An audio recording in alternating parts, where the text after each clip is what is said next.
Take number 1,275,000. I don't know. I can't get my AirPods to connect. I can't get my camera to work. I don't know what's happening. So this is something that needs to be done, something that needs to be said. So I'm just gonna do it, and this is the last take. I promise. This is it. I can't do it anymore. My name is Megan Robert, and I am a Venice Viking. I learned in 1996 what it meant to wear that green and gold.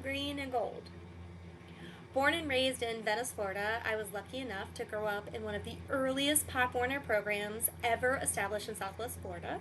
Since 1969, the Venice Vikings have been a part of Pop Warner, one of the very original Peace River Conference teams. My aunts, uncles, cousins, dad, siblings, and countless friends all grew up on that field. There, we learned to respect our elders, respect our team, but most importantly, we learned to respect ourselves. There, we learned how to win championships, yes.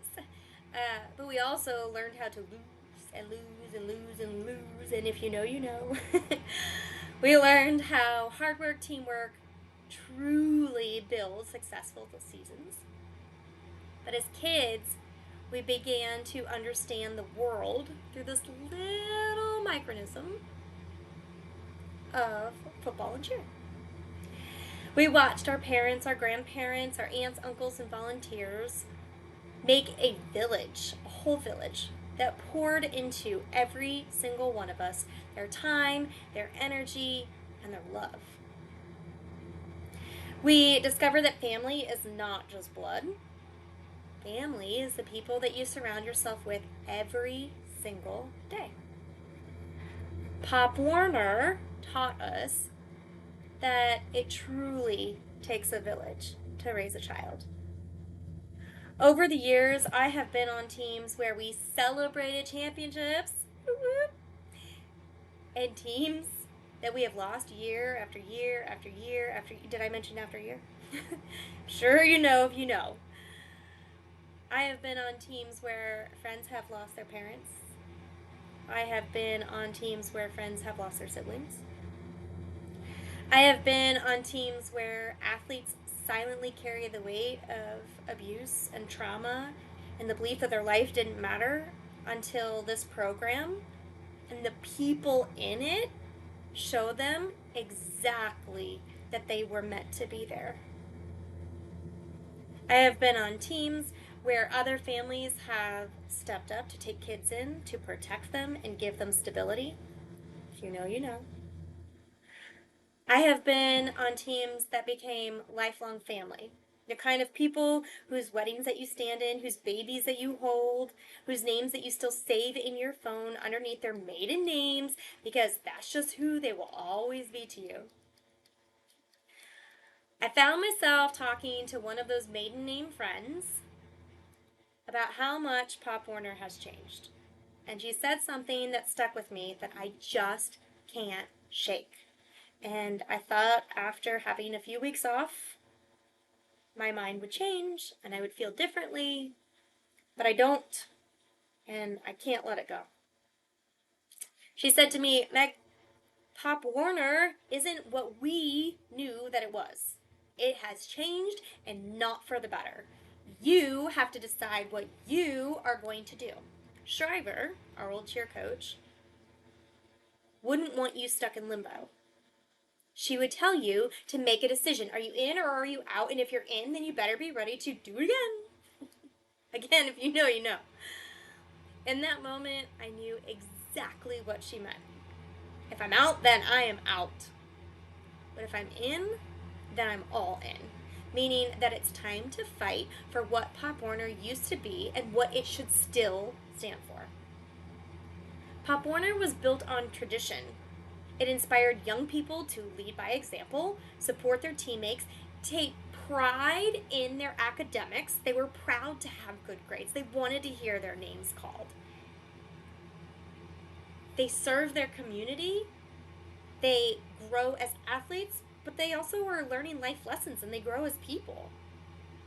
Today, that focus has shifted. It has been absolutely replaced by financial pressure, logistical chaos, unclear communications, and decisions that feel like a business more than youth development. I have watched a lot change from 1996 until now. Leadership, rules, expectations, the parent culture, league structures, the entire competitive landscape. I have seen organizations disappear, and then they come back, and then they rebrand, and then they rejoin, and then they leave again, and then they rebrand, and then they come back, because the true heart of Pop Warner always pulls them home. After years of volunteering, coaching, serving, leading, I have concerns. And not because I am ready to give up, but because I'm not ready to give up. My voice is not meant to make anyone angry. Please know that. It's not accusing anyone of wrongdoing. These are my thoughts. Imperfect, sure, but they're honest. Because the truth is, the complaints are real, the frustrations are very real, and the chaos is real. So, respectfully, Pop Warner Nationals, I have questions. When the national season start date changed to July 15th, were all 8 regions involved in that decision? And if so, then this ties to the national change in venue. Was that communicated with all 8 regions? Was there truly no communication to regional leadership before the Nationals venue change and the start date? Before it was publicly announced on social media? What? That single announcement created immediate confusion and panic for regions and leagues and associations, and all of us had no information to be able to give to our families. Volunteers. In that moment, in that specific moment, you, Nationals, set the tone for the entire season. If associations vote for league leadership and leagues vote for regional leadership, then our local voices should be able to reach the national level, no? So, where is the chain of communication breaking down? Let's take Queen City Crown Open, QCCO. Out of the entire season, this has been the most unclear of anything that's been out there. When questions were asked, the response was, it's in the rule book. But they weren't in the rule book. In any rule book, in any event manual, I read them all.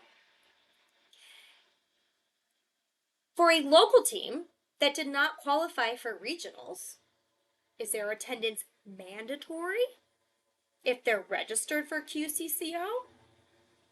Are they required to pay regional fees, complete book check, music check, stay at host hotels, stay, or can they drive up the same day? What are the roster requirements?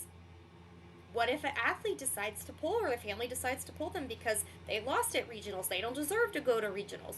Or they lost at locals, they don't deserve to go to regionals. When I asked the question, I was told the teams must follow the championship path. All same rules apply. Register the hotel or pay the penalty. Respectfully, where's that written? I have read every document available.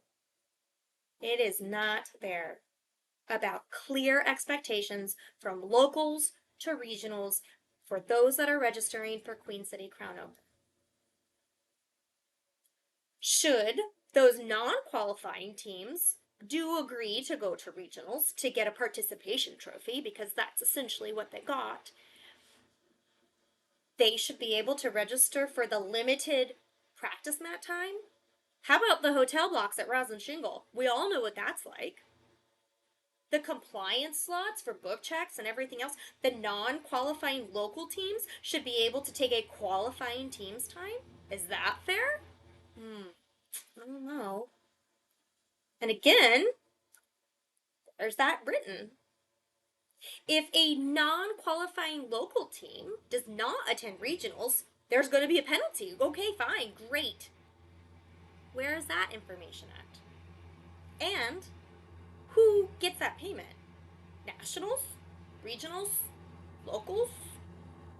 Again, where is this documented? Another question that kept coming up this season is, why are there so many divisions? And before I could stand behind that and, oh, it's small, medium, large, and this is how we do it. But then a question was asked. If an athlete drops regionals to nationals, which we saw happen because of the financial constraints that so many of our organizations were put under this year, that the teams would be judged based on the amount of athletes that were on the mat.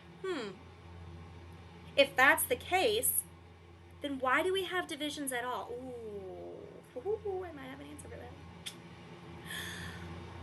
Because why not simply send the best of the best to go? Isn't that the goal? Period. Here's where the contradiction starts. Regionals allows first and second place teams to advance to nationals regardless of their score.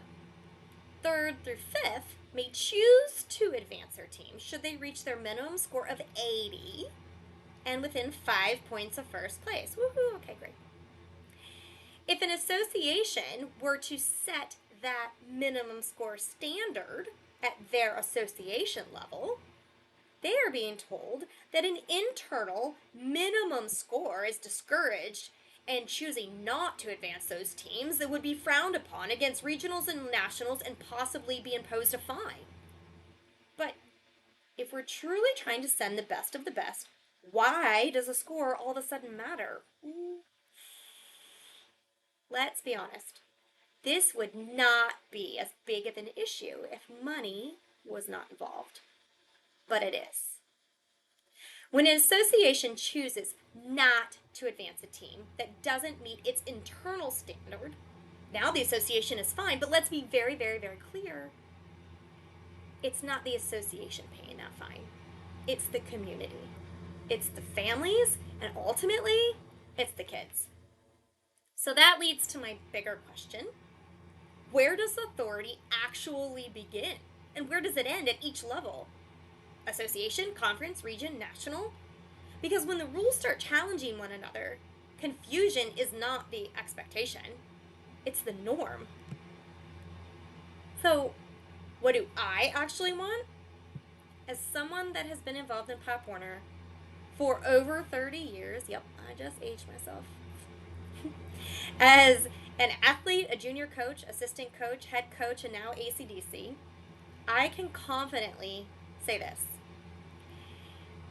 What I want is an experience for these athletes. If families were allowed to secure their own hotels or housing, I genuinely believe that most parents and organizations would not mind paying $300+ for a true registration fee if the value matched the cost. I believe that right now, this very moment, with this big change in venue, Pop Warner has the perfect opportunity to truly create something absolutely unforgettable. Can you imagine if nationals included historical exhibits showing where Pop Warner began, how far it came, what is happening in the world of our sports, of football and cheer? What if we had regional showcases that highlighted the cultures, traditions, and programs that make each one of our 8 regions unique? I would go to that. What about a vendor and wellness zone that's not just bows and apparel, but athletic trainers, physical therapists, injury prevention mini sessions, motivational leadership talks, short little sessions that you could have the teams go to that's focused on confidence, teamwork, resilience. Teaching coaches how to be a better coach by how to motivate your children, and not by prizes or things like that, but by true words, because words are everything, right? What if we had a skill competition on the practice mat? I can remember when I would go to NCA camps, and the judges, the instructors, would come around and give ribbons to the cheerleaders that they thought had the best jumps or the best tumbling, and we could do it by each age group. And then in little breaks where we need time killed at national level, we could use those kids at that point, and they feel something. It's just different. What if we had mini clinics? Engaging skill-based sessions that made athletes excited to learn and grow. There's enough all-star programs around here, not just in Florida, but all over the United States. What if we got all-star gyms to come in and help one up each one of our athletes? Aren't we supposed to be constantly learning and constantly growing? I'm certain that there are gyms that would want to come and be a part of that, knowing that they might get an athlete out of it. Of course, we want everyone to stay in Pop Warner, but there's some that are just here for the competitive aspect, and that's okay too. I was an all-star cheerleader. I don't know. That level of engagement and education and excitement is something that I would consider worth $300+ per athlete. And let's be honest, it was significantly more than that, specifically this year. I believe that families would feel the same way. Because at the end of the day, it isn't about medals or money. It's about creating an experience that these kids are going to remember for the rest of their lives. So let me be very clear. The heart of Pop Warner is still real. The kids are real. The families are real. The work is real. But the clarity, accountability, leadership, it all has to start at the top. Pop Warner is not perfect. And pretending it is, yes, you heard me, pretending that it is, does more harm than good. When communication breaks down at nationals, confusion ripples through regional conferences, associations, and it lands directly on the families, but most importantly, it still lands on those kids. So when the rules contradict each other, the trust erodes. Decisions are made without transparency, chaos will follow.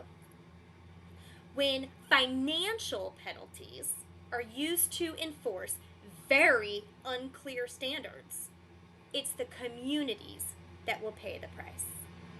So we have to stand up, and we have to have a call to the national leadership. We are not asking for perfection. We are asking for clarity. We are asking for consistency. We are asking for written policies that actually exist. We are asking for respect for the chain of command and the families that are literally carrying that cost. Because the reality is, associations and regions are expected to enforce the rules that they cannot clearly explain.